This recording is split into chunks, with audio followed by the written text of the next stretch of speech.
શું તમને ખબર છે કે અહીંયા રાખડીઓ તમને માત્ર ને માત્ર 20 રૂપીઝના સ્ટાર્ટિંગ રેન્જ થી મળી જવાની છે?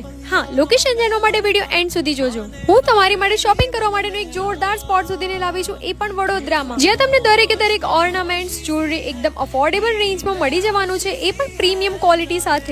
અને જો હું નવરાત્રી સ્પેશિયલ કલેક્શનની વાત કરું તો તમને અહીંયા ઓક્સિડાઇઝના ઇયરિંગ જસ્ટ 50 રૂપીઝના સ્ટાર્ટિંગ રેન્જથી મળી જવાના છે. અને એટલું જ નહીં, અહીંયા તમને નેક પીસ, નેકલેસીસ, બ્રેસલેટ્સ, ઇયરિંગ્સ અને બેંગલ્સ એકદમ અફોર્ડેબલ રેન્જમાં મળી જવાના છે. અને વેરાયટીઝ અને ઓપ્શન્સ તમે જોઈ જ શકો છો. તમને જેવું જોઈએ એવું કલેક્શન અહીંયા મળી જશે. અને જો બેગ્સની વાત કરું તો તમને જસ્ટ 200 ના સ્ટાર્ટિંગ રેન્જથી પ્રીમિયમ પર્સ અને બેગ્સ મળી જવાના છે. લાઈવ નેલ એક્સટેન્શનની સાથે સાથે જો તમારે પ્રેસ ઓન નેલ્સ પણ પરચેસ કરવા હોય તો એ પણ જસ્ટ 550 ની સ્ટાર્ટિંગ રેન્જથી મળી જવાના છે. અને એની સાથે સાથે તમને અહીંયા મળી જવાનું છે 800 માં હેમ્પર. અને જો હું ફેસ્ટિવલ સીઝન સ્પેશિયલ આઉટફિટની વાત કરું તો તમને અહીંયા ટ્રેડિશનલમાં કુર્તીઝ 1000 માં 4 મળી જવાની છે. અને એની સાથે તમને અહીંયા જોવા મળશે પાયરાઇટ્સ